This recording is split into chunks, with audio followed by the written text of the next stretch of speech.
Hi, this is Annie Fox of Family Confidential, Secrets of Successful Parenting. My guest today is Dr. Jeff Rubin. Dr. Rubin has been teaching conflict resolution for over 30 years. He blogs at From Insults to Respect, A Guide to Anger and Conflict Resolution. And he is the author of the free book, Dealing with Insults, Teasing, and Criticism. Hi, Jeff. Welcome to Family Confidential. Nice to be here, Annie. It's a pleasure to be here. Thank you. It's really nice to have you. Okay, I'm going to jump right into this because we don't have a lot of time, and I want to talk about what I find is really annoying and frustrating to me as someone who spends a lot of time in social media, reading comments other people make, comments people make to me. It has to do with insults, and I know that you've been working for a long time around changing insults into behavior that's more respectful. I wanted to know how you got into that. Well, I worked for over 30 years with teenagers and their parents, and one of the things that most frustrated them was when somebody treated them disrespectfully, when somebody insulted them. And I, too, like to be treated respectfully. Over the years, some of my suggestions didn't seem to be so warmly received, but every now and then I'd come up with something that people would say, "Wow, Dr. Rubin, that was really helpful." And when I retired, I wanted to give something back because over the years, it cost over $100 an hour for my services. And I come from meager means. I grew up above a hardware store on Brighton Beach Avenue in Brooklyn with the elevated train tracks going by regularly. Lots of noise, huh? It was noisy. Nobody I knew could afford $100 an hour to get some help. So I started this blog that for free, people could get some the advice that I found particularly helpful over the years.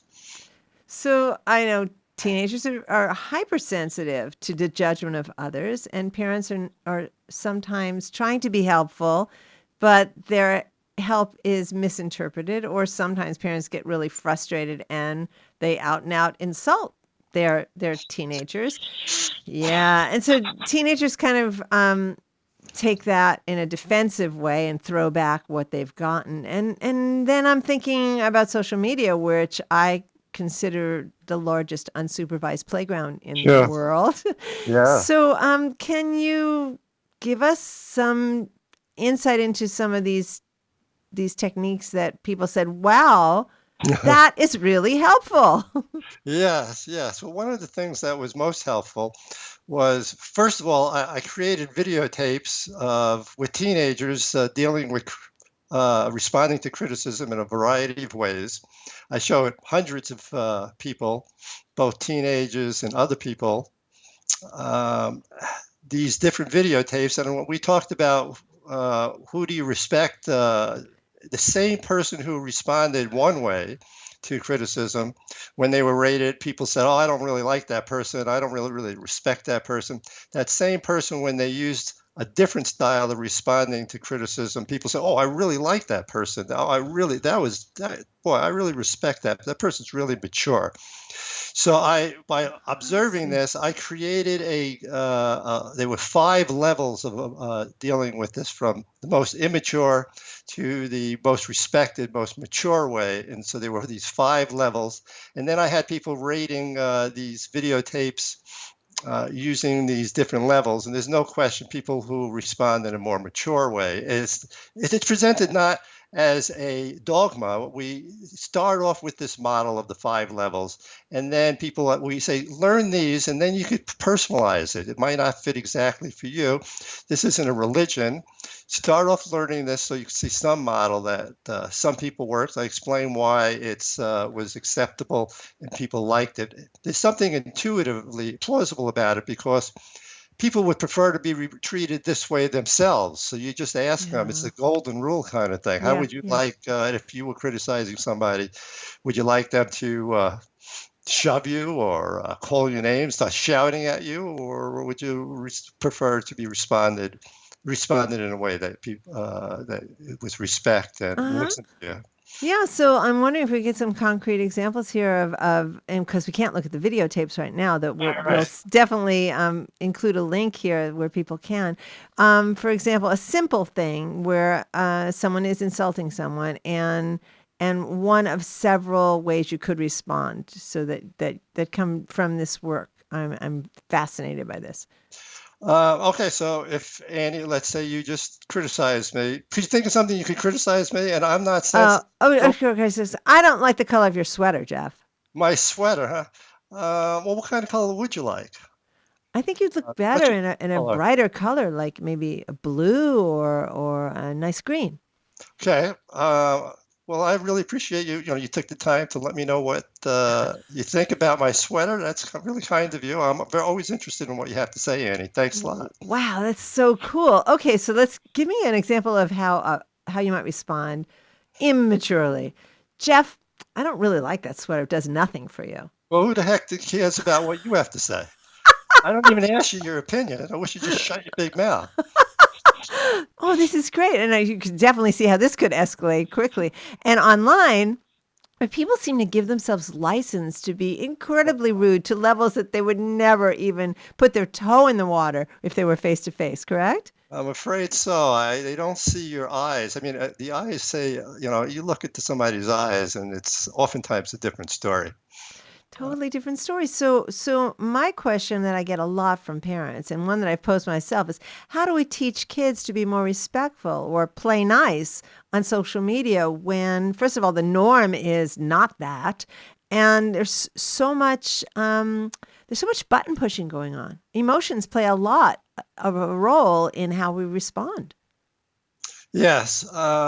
Again, it starts off, I think, providing a model of the two, relatively unkind, what I would consider a less mature way to respond, and say to the person, gee, if somebody spoke that way to you, uh, would you prefer that, or would you prefer to get a response? Excuse me, a response like this, and then I would model an alternative response. Ask Hmm. how you would prefer to be treated. I think we have a discussion of that sort first. Then I would say, gee, I really think that makes sense because most people will say, I prefer, to be treated with respect. And I do talk about how the most common way that things turn into a violent reaction is because somebody felt as if they were treated disrespectfully. And I Yeah. think say that you could help this country and the people that we all interact with if we present a more respectful way to deal with people. Now, this is very rational, and of course, I agree with you. But the emotional part is the part that, all of a sudden throws us on a train going 120 miles an hour and we're heading for a cliff. And it's really hard to be rational and, as you say, mature when you're feeling so damn mad because someone insulted you. So, how do we slow down the train to actually behave in ways that we feel good about? Very good question, Thank you. Annie.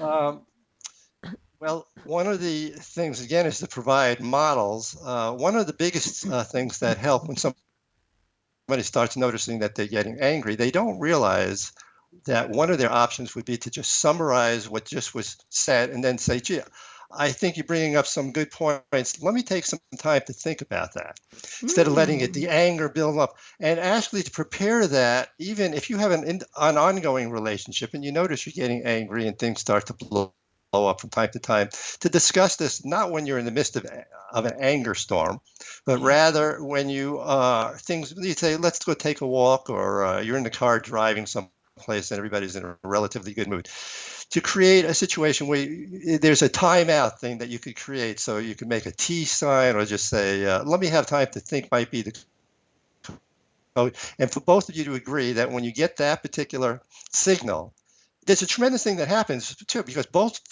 parties get to calm down, but you also have time to discuss what was angering you with other people It's that you really good. respect. And when you go back to the situation, both of you have had time to calm down, but you're going to present a whole new way to present your argument because you've really had time to think about it. You've had time to discuss it with other people you respect. You go in there, and it increases dramatically how much respect people have Yeah. if you uh, learn the skill, and you can't just say, "Oh, that's good." It takes practice. It's sort of like Yeah. a great actor doesn't just read his part one time and say, "Gee, I think this is the part I want to play. I'm ready to go on in front of a Broadway stage, in front of the New York Times Review." You have to, in your mind, practice it.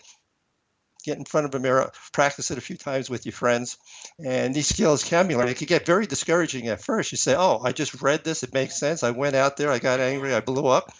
It didn't work at all. What the heck's going on here?" Yeah. So that's it takes practice, just like a good actor knows he's got to go over or she's got to go over the part. And eventually almost are excited when somebody criticizes you. It's welcoming. You're looking, it's an opportunity to increase your respect rather than to think, "Oh, this guy's pulling me down. He's going to humiliate me and I'm going to be disrespected," and yet you get all worked up. It's almost you say, "Oh, it's Yeah. how, this is a great opportunity." No, I love that idea of looking for opportunities to practice this. And of course, with practice, we become more confident in our ability to do it. And it's like, bring it on. I'm Yeah, okay. that's very much so.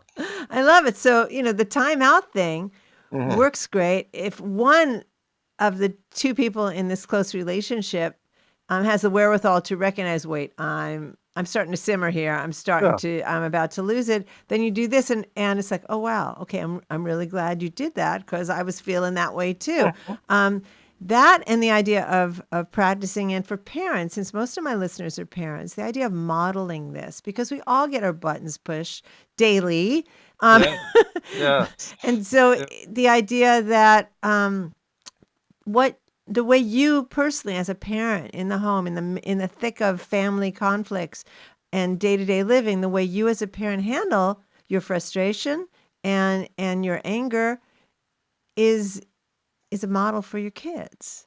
Very much so. The best way to teach kids is to model the behavior you want to see them emulate.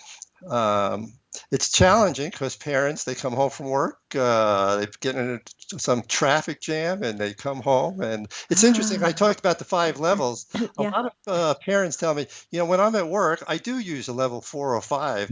As soon as I come home, I see my husband. I can't believe it. He says something to me and I blow up on him. So, and within different settings, people respond at different levels, and it does just simply take more practice to bring it to a situation where you're having more difficult. That's interesting what you bring up. It's like knowing what appropriate behavior is in different settings, knowing that, hey, if you're immature at work, you're probably not going to be at that position very long. And giving yourself license to be less than mature with your family. I'm equating that to the licensed kids often give themselves in their behavior online. It's like there are no Yeah. consequences, Yeah. but So there are. I'm afraid so. We do talk. I think one of the ways to bring this home, I mean, there are a number of people who've seriously hurt themselves to the level of even suicide as a Yeah. result of it. People do take these issues to heart, even online. And I think a few case studies to bring that before parents and teenagers, I think, can help to get people to think more deeply about this. So what I hear you saying is that we need to model behavior that we want to see in our kids, and if that is stepping back from the precipice of anger, so that you don't give yourself license to be insulting or disrespectful, and also to look at it as an opportunity rather than a problem when someone is disrespectful to you. You've got the skills. If you practice it enough, you will be able to then confidently deal with what comes at you. At least, you'll be progressing in a direction of having more control over it. Did I hear that right? Very much so. I just would add one more point, if I Uh-huh. may. Sure. Another thing that parents found particularly helpful to learn about is a lot of times when you want to make a suggestion or encourage your kid to do something. One of the best things is to mention the problem and ask the kid first, or the teenager first, what do you think we should do about that? Oh, Because if that's they good. come up with it, there is some research by Albert Bandura that shows that they're 3 times more likely to carry out the plan if they come up with the idea Oftentimes they'll come up with the same idea that you will. If not, you could go into a negotiation kind of strategy. But if they do come up with the same idea, it's much better for them to come up with the idea first and say to them after, well, I like that. I'm going to call that Annie's plan. Write it down as Annie's plan. Let's see if that works. You're getting smarter every day and more Oh, I mature. I feel really good just appreciate that. hearing you say that. That's really good. Wow, they're going to use my plan. I love Right. it. That's great, Jeff. Okay, we only have about a minute left, and I'd love to give our listeners and viewers an opportunity to find out more about where they can learn what you do. So can you tell us where they can find you? Yes, if you go to from insults to respect.com, you will go to my blog, and you can go, there's a way at the bottom of the page to go to the very first post, and it's a free, by doing that, and then at your own pace, go to the next post and to the next post. It's a free social skill, emotional intelligence curriculum. Doesn't cost you a penny, and that's something that I'd like to encourage your listeners to do. That's great. I'm certainly going to do this. Wonderful. Thanks so much for your time again, Jeff. I really appreciate it. This is important work. Thank you so much. Appreciate it, Annie. Okay, have a good one. You too. This is Annie Foxer, Family Confidential. To learn more about my work for parents of tweens and teens, visit anniefox.com. And check out my new parenting book, Teaching Kids to Be Good People, Progressive Parenting for the 21st Century. And my latest book for tween girls, the Girls Q&A book on friendship, 50 Ways to Fix a Friendship Without the Drama. And if you like this podcast, and we hope you do, please consider rating us on iTunes. It may be a little thing to you, but it means an awful lot to us. Family Confidential podcast is produced by Electric Eggplant, creators of books and apps for parents, kids, tweens, and teens. And tune in next time when my guest will be Galit Breen. Galit is the author of the new book, Kindness Wins, a simple, no-nonsense guide to teaching our kids how to be kind online. Until next time, happy parenting.